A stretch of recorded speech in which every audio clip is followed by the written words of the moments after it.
अस्सलामुअलैकुम दोस्तों, कैसे हैं आप सब। उम्मीद करती हूँ आप सब खैरियत से होंगे। तो घर पे फ्रेश ग्रेप्स आए हुए थे, तो पापा ना इस बार लेकर आए हुए थे 1 to 2 kg ग्रेप्स। तो यहाँ पे ना 2 kg और हमारे यहाँ सबसे ज़्यादा जैम पसंद करते हैं और हम इसे ब्रेड में, रोटी में खा ही लेते हैं और यहाँ तक कि हम टोस्ट में भी खाते हैं। तो फ्रेश ग्रेप्स थे ये, तो मेरे दिमाग में कुछ ना कुछ तो चल रहा था और पापा ने बोला था इसका कुछ नहीं बनाना है, ये सिर्फ खाने के लिए आए हुए हैं। तो मैंने बोला कि अब थोड़े से का तो ट्राई करना बनता ही है, और जैम तो हम खाते हैं, तो हमको अगर भूख लगे और घर में अच्छी सब्ज़ी नहीं बनाई हुई है तो हम ये जैम रोटी, जैम ब्रेड या जैम टोस्ट खा लेते हैं। तो आइए आज देखते हैं। हाँ, मुझे पता है अब आप लोग वेट कर रहे होंगे मिक्स फ्रूट जैम का, तो मैं भी इंशाल्लाह वो जल्दी ही बता दूंगी जब मेरे पास सारे फ्रूट्स होंगे तब। और अभी तो सिर्फ ग्रेप्स थे, इसलिए मैंने कुछ ग्रेप्स उठा लिए और चलिए चलते हैं बनाने के लिए।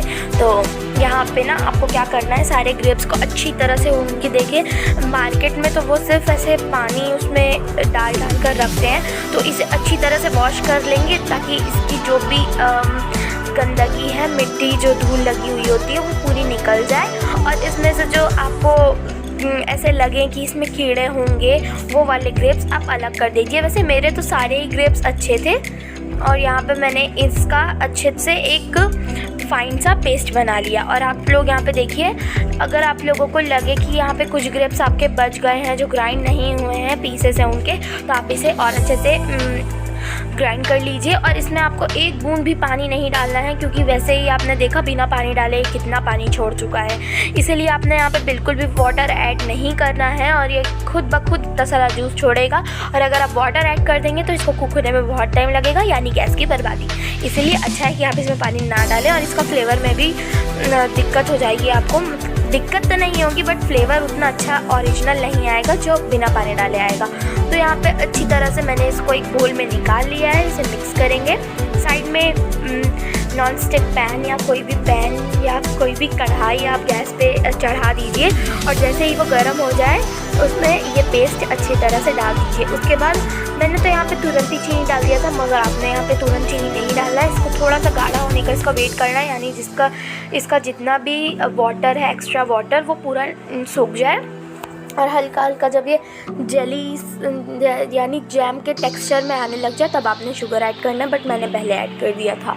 तो यहाँ पे ये जाते ही बॉईल होने लगा था और फिर मैंने इसे थोड़ी देर पकाया, मगर पूरा वाटर नहीं निकला था और मैंने शक्कर ऐड कर दिया। और शक्कर आपको एकदम थोड़ा ऐड करना है, ज़्यादा नहीं ऐड कर देना है, वरना ये पूरा मतलब शक्कर जो है, आपका जो चीनी है वो ब्राउन कलर में हो जाएगी और फिर बिल्कुल भी अच्छा नहीं लगेगा, क्योंकि वो जलना टाइप हो जाएगा। इसलिए इसको कंटिन्यूसली आपको चलाना है। और थोड़ा सा मैंने यहाँ पानी ऐड करा था, क्योंकि फिर ये गाढ़ा होने लगा था एकदम और हो सकता है ये जलता, इसलिए यहाँ पे मैंने 1 टेबलस्पून वाटर ऐड कर दिया यहाँ पे। और अच्छी तरह से इसे मिक्स करते रहेंगे, और ये जलेगा तो फिर मैं कुछ नहीं कर सकती, इसीलिए मैं कह रही हूँ कि आपको इसे छोड़ना नहीं है, चलाते रहना है।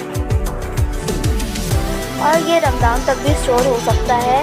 ये कम से कम आप इसमें थोड़ा सा ना विनेगर डाल दीजिए, 1 टेबलस्पून करीब, ओके, ताकि ये आपके 4 से 5 महीने तक स्टोर हो पाए। अगर आप नहीं डालेंगे तो ये 1 से 2 महीने सर्वाइव कर पाएगा, अदरवाइज़ अगर आप विनेगर डाल देंगे तो ये 5 से 6 या 6 से 7 महीने सर्वाइव कर लेगा। और इसे अच्छी तरह से कुक होने देंगे। और जैसे ये थोड़ा सा गाढ़ा इसका टेक्सचर आने लगे जैसे जैम का होता है, बट एकदम ही जैम का आने का वेट मत करिएगा। थोड़ा सा जब आपको लगे ना कि हाँ अब ये गाढ़ा हो रहा है, थिक हो रहा है, तब आप इसमें शक्कर डाल के इसे अच्छी तरह से मिक्स कर लेंगे और इसे घुमाते रहेंगे। शक्कर को आपको छोड़ना नहीं है, वरना वो कैरमलाइज हो जाएगा और आपका जैम नहीं बन पाएगा।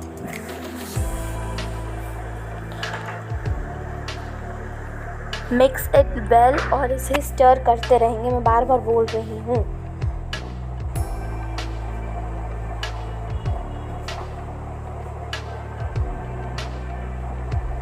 एंड देन जब ये कुछ ऐसा बॉईल हो जाए तब आपने इसे शक्कर डालना है, ओके। और शक्कर डालने के बाद भी आपको इसे कुक करना है और ये नहीं कि अब आपने शक्कर डाल दिया तो अब आप इसे छोड़ सकते हैं, आपको किचन में ही खड़े रहना है और इसे मिलाना है। और दुआ करिए कि जल्द से जल्द हमारे 1 लाख सब्सक्राइबर कंप्लीट हो जाएं और ये इसका टेक्सचर कुछ इस तरह से होना चाहिए।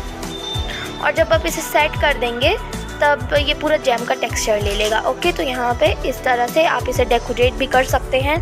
सर्व करिए ब्रेड में, टोस्ट में, या जो भी आप जिसके भी साथ इसे खाना पसंद करेंगे। और ये बहुत ही ज़्यादा डिलीशियस से बन गई है।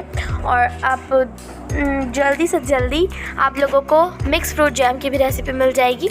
उसके बाद यहाँ पे हम बना रहे थे यहाँ पे ढोकला। ओके, तो सोडा डालने के बाद आपको इसको वन साइड मिक्स करना है, दूसरे साइड मिक्स नहीं करना है, क्योंकि अगर आप सोडा डाल दोगे तो अगर आप उसको दूसरे डायरेक्शन में मूव करोगे यानी उसको मिक्स करोगे तो वो फूलेगा नहीं, इसलिए एक साइड मूव करेंगे और इसे अच्छी तरह से सोडा या बेकिंग सोडा डाल के इसे मिक्स कर लेंगे।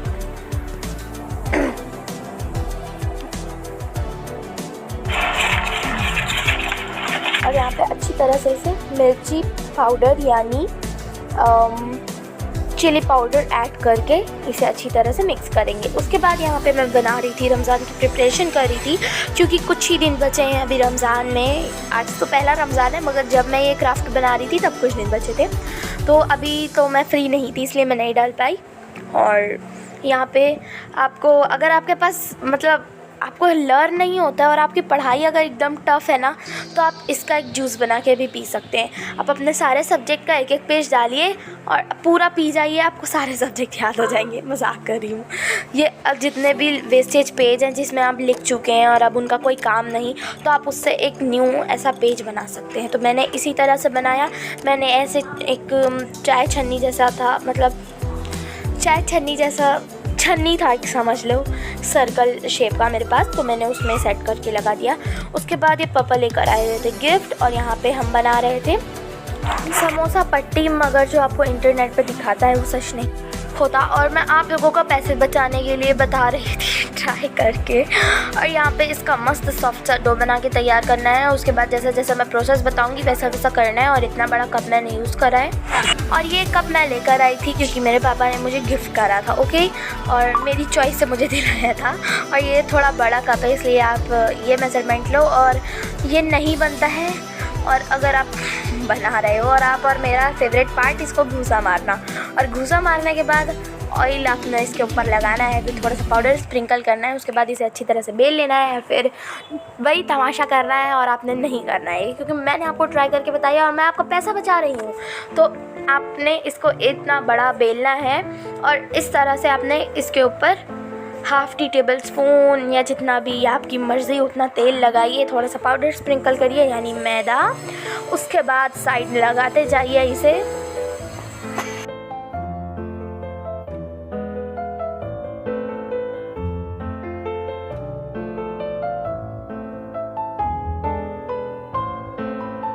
देन एक के ऊपर एक रख के इसे अच्छी तरह से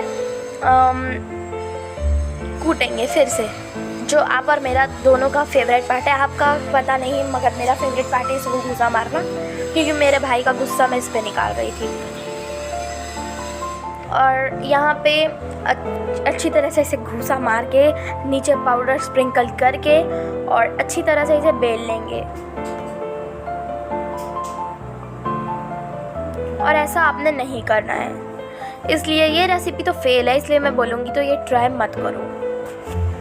बाकी जो मैं रेसिपी बोलती हूँ कि one must you have to try this, आपको एक ना एक बार तो इसे ज़रूर ट्राई करना है, तो आप वो ज़रूर ट्राई करना, क्योंकि वो डिलीशियस बनती है। मगर ये बिल्कुल भी नहीं बनी थी और ये फट रही थी, बिल्कुल भी अच्छी नहीं बनी थी, इसलिए मैं तो कहूँगी इसे ट्राई बिल्कुल भी मत करना। और फिर अब्बू लेकर आए थे हम लोग ये के लिए रमज़ान के लिए गिफ्ट, और ये इन कपड़ों का मटेरियल बहुत ही ज़्यादा अच्छा था। और ये दुपट्टा था, इसमें 4 in 1 था, और आपने सुना होगा 2 in 1, तो यहाँ पे 4 in 1 था। यहाँ पे आगे पीछे डिज़ाइन दिए हुए थे और अपोजिट साइड में भी ऐसे दिए हुए थे, और ये बहुत खूबसूरत था। और ये 4-in-1 नहीं था, मगर आप लोग देख सकते हैं ये बहुत ही ज़्यादा खूबसूरत था। और ये वाला जैसे मैंने 4-in-1 बताया, और ये इस तरह से इसमें ऊपर नीचे और अपोजिट साइड्स डिज़ाइन दिए हुए थे। और पहले तो मम्मा को लगा कि ये अलग अलग दुपट्टों को जोड़ के बनाए हुए हैं, तो फिर मैंने बोला कि क्यों ऐसा करना यार, हम रख लेते हैं। फिर मम्मी ने जब लगा के देखा तो फिर हाँ उनको अच्छा लगा। उसके बाद यहाँ पे मैं भिंडी के पकौड़े बना रही थी। पकौड़े नहीं, बस इसे थोड़ा बेसन और जो भी मसाले जो आपको डालने हो वो डाल के, और कढ़ी बनी हुई थी। तो यहाँ पे मैंने ये कुछ भिंडी के पकौड़े, चुकंदर, प्याज, रोटी और चावल खाया। और इतना खा के तो मेरा पेट ही भर गया। तो मैंने एक रोटी, थोड़ा सा चावल और ये भिंडी का पकौड़ा और कढ़ी खाई। और कढ़ी तो मेरी फेवरेट है रमज़ान में स्पेशली। एंड आप देख सकते हैं मेरे भाई का हार्ड। ओके, फिर यहाँ पे भाई का इम्तिहान था, तो ये मदरसे में उसके लिए तैयारी कर रहा था, क्योंकि मौलाना साहब जो हैं वो पूरे जो भी किताब पढ़ रहे हैं उसमें से पूरे 3 क्वेश्चंस आपसे पूछते हैं। उसके बाद हम कहाँ आए हुए थे? हाँ, हम आए हुए थे एक जगह, क्योंकि यहाँ पे हमें कुछ कपड़े वगैरह देखने थे रमज़ान के लिए, बट हमें पसंद नहीं आए। इसलिए रमज़ान में उतना तो कुछ नहीं, क्योंकि मेरे पास कुछ ड्रेसेस पड़ी हुई हैं जो मैंने नहीं पहनी है, तो मैं वो पहन लूँगी। तो हम बुटीक आए हुए थे, और यहाँ पे सामने में बहुत ही प्यारा सीन हो रहा था। तो हम बाहर बैठ कर वेट कर रहे थे, क्योंकि उनको टाइम लग रहा था, उनकी कुछ मीटिंग वगैरह कुछ था बस। और इस तरह से यहाँ पे मैंने रमज़ान के लिए होम डेकोरेशन की वीडियो बनाई है, जो कि नेक्स्ट व्लॉग में आप लोगों को मिल जाएगी, तो आप लोग वो ट्राई कर सकते हैं। और आपके घर में शादी के कार्ड्स तो आए हुए होंगे, तो हमारे यहाँ आए हुए थे, तो मैंने वो रखा था, क्योंकि उसमें अल्लाह का नाम लिखा होता है। एंड मोस्ट शादियों के कार्ड में लिखा होता है start with the name of Allah. तो हम इसे इस तरह से बाहर फेंक तो नहीं सकते, क्योंकि ये गाड़ी के नीचे, पैर के नीचे आएगा, इसलिए अल्लाह के नाम की पेन भी नहीं। ओके, सो इसलिए मैंने संभाल के रखा था। और देखिए ये तो वेस्ट भी नहीं हो रहा है, और एक तरह से ये घर के डेकोरेशन में यूज़ हो रहा है। तो यहाँ पे पीछे यहाँ पे वाइट पार्ट दिया हुआ था मेरे कार्ड्स में, तो मैंने ये सारे कार्ड्स उठाए, क्योंकि मेरे फ्रेंड के यहाँ के कार्ड है, कुछ रिलेटिव्स के यहाँ के कार्ड है। तो यहाँ पे मैंने जितने भी अल्फ़ाबेट होते हैं, आपको जो भी लिखना है इसके ऊपर, आप उसके हिसाब से इसे नंबरिंग करते हुए इस तरह से छोटे छोटे कार्ड्स कट कर लीजिए, और इससे कार्ड का वेस्ट भी नहीं होगा, और आपका एक प्यारा सा होम डेकोर भी हो जाएगा। तो अभी ये कंप्लीट नहीं हुआ है, और एक ये सरप्राइज़ है, इसलिए मैं जब ये कंप्लीट हो जाएगा तब आप लोगों को ये शो करूँगी। तो जल्द से जल्द मेरे पूरे व्लॉग देखिए, क्योंकि किसी भी व्लॉग में कुछ भी सरप्राइज़ हो सकता है, क्योंकि रमज़ान है, इसलिए कुछ रेसिपीज़ जो आप लोग ट्राई कर सकते हैं, कुछ डेकोरेशंस जो आप अपने घर में लगा सकते हैं, कुछ चीज़ें जो आपकी हेल्प कर सकती हैं, इसलिए सारे व्लॉग्स देखिए। और हाँ, रमज़ान इबादत का महीना है, तो इबादत कर रहे हैं आप भी मत भूलिए। रेसिपीज़ देखिए, दुआ मांगिए, मेरे लिए भी दुआ मांगिए। और मेरी वीडियोस को आप लोग ना वीडियो देखते हैं मगर सब्सक्राइब नहीं करते, क्यों? मज़े लेने के लिए देखते हैं? नहीं, हाँ, आपको इसे शेयर भी करना है, सब्सक्राइब भी करना है, और दुआ करिए कि जल्दी से जल्दी मेरे 1 लाख सब्सक्राइबर हो जाएं, और उसके बाद 1 मिलियन, उसके बाद 10 मिलियन, और फिर मैं गिव अवे भी करूंगी अगर आप लोग मुझे सब्सक्राइब करते हैं। और मेरे कुछ प्यारे सब्सक्राइबर्स के लिए कुछ और कमेंट्स में बताइए कि आपने मुझे सब्सक्राइब करा है या नहीं। उसके बाद मैं आप लोगों को गिव अवे दूंगी। वीडियो अच्छी लगी तो लाइक, सब्सक्राइब एंड शेयर। अल्लाह हाफिज़, अस्सलाम वालेकुम, टेक केयर।